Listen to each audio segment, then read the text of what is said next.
तटकरे आहेत. तटकरेजी, लोकसभेसाठी आता प्रचार सुरू झालाय, रणधुमाळी सुरू झाली, तर काय सांगा? काय नाही, महायुतीच्या माध्यमातून माझी उमेदवारी जाहीर झाल्याच्या नंतर गुहागर, दापोली, महाड, श्रीवर्धन, पेण, अलिबाग या विधानसभा मतदारसंघातील सदिच्छा भेटीच्या निमित्ताने मी त्या ठिकाणी फिरतोय. महायुतीच्या माध्यमातून उमेदवारी मिळाल्याच्या नंतर मुख्यमंत्र्यांच्या नेतृत्वाखाली एक बैठक झाली. त्यावेळेला पालकमंत्री उदयजी सामंत, भरतशेठ गोगावले, महेंद्र दळवी, महेंद्र तुर्वे, योगेशजी कदम हे सर्वजण उपस्थित होते. त्यांचे सर्व पदाधिकारी होते. त्यांनी पूर्णपणाने या निवडणुकीमध्ये सहकार्य करण्याचं ठरवलंय.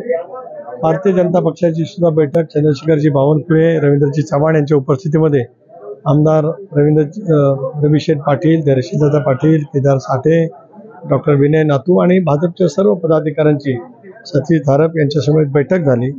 त्या पद्धतीने युती म्हणून आघाडीच्या या संबंध कालावधीमध्ये पूर्ण क्षमतेने हे सगळेजण महायुतीचा उमेदवार या अर्थाने प्रचाराची सुरुवात करणार आहेत. आणि माझा एक पुढचा प्रश्न आहे, एकनाथ खडसे जे पुन्हा स्वगृही परततील असं म्हणतात भाजपमध्ये, तुम्ही काय म्हणत?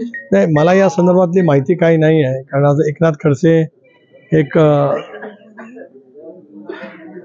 पवार साहेबांच्या समेत त्या ठिकाणी काम करतायत. त्यामुळे त्यांनी नेमकी राजकीय भूमिका काय घेतलेली आहे याची माझ्याकडे त्या ठिकाणी माहिती नाही.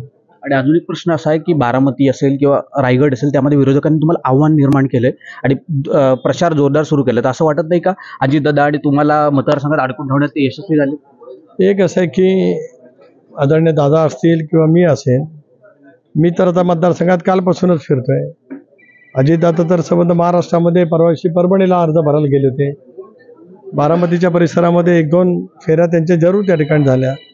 त्यापेक्षा राज्यभरामध्ये तेही पाहत आहेत. मला सुद्धा ज्या ठिकाणी आदरणीय मुख्यमंत्री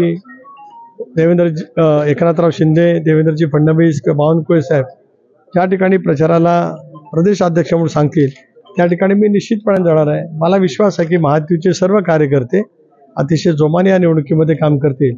माझ्या मतदारसंघामध्ये प्रचाराला जाण्याबरोबरच महायुतीच्या प्रचारासाठी ज्या ठिकाणी वरिष्ठ पातळीवरना सूचित करण्यात येईल त्या ठिकाणी आदरणीय दादा असतील, मी असेल, आम्ही सर्वजण निश्चितपणे त्या ठिकाणी जाणार आहोत.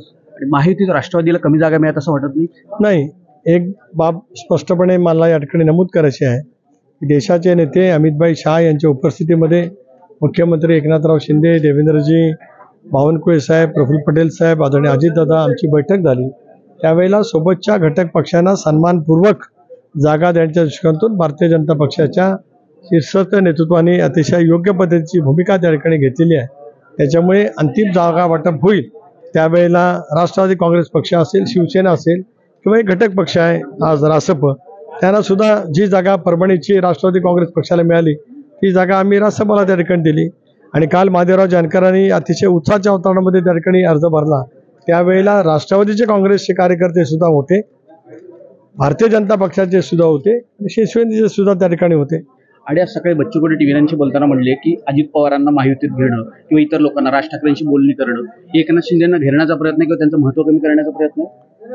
एक असं आहे की बच्चू कडू आमचे एक सहकारी आहे, त्यामुळे राजकीय मतं ते जे काही व्यक्त करतात तो त्यांचा त्या ठिकाणी अधिकार आहे. राष्ट्रवादी काँग्रेस पक्षाने एनडीएमध्ये जाण्याचा निर्णय राष्ट्रीय पातळीवरती चर्चा करून आम्ही त्या ठिकाणी घेतला. हा निर्णय घेत असतानाच आमची विचारधारा शाहू फुले आंबेडकरांची, शिवशाहू फुले आंबेडकरांची ही आम्ही आमच्या सोबतच घेऊन त्या ठिकाणी काम करतो आहोत. आणि त्याचबरोबर हे सर्व काय होत असताना स्वर्गीय चव्हाण साहेबांनी जो विचार दिला बहुजनांचा हिताचा, तो बहुजनांचा हिताचा निर्णय घेत सत्तेमधला आमचा सहभाग त्या ठिकाणी झालेला आहे. त्याच्यामुळे या दृष्टिकोनातून गेले 8 महिने राज्यभरामध्ये आम्ही आमची भूमिका मांडतो आणि मला खूप या गोष्टीचं समाधान आहे की राज्यातल्या जनतेने आम्ही घेतलेल्या निर्णयाचं समर्थन त्या ठिकाणी केलेलं आहे. धन्यवाद तटकरेजी.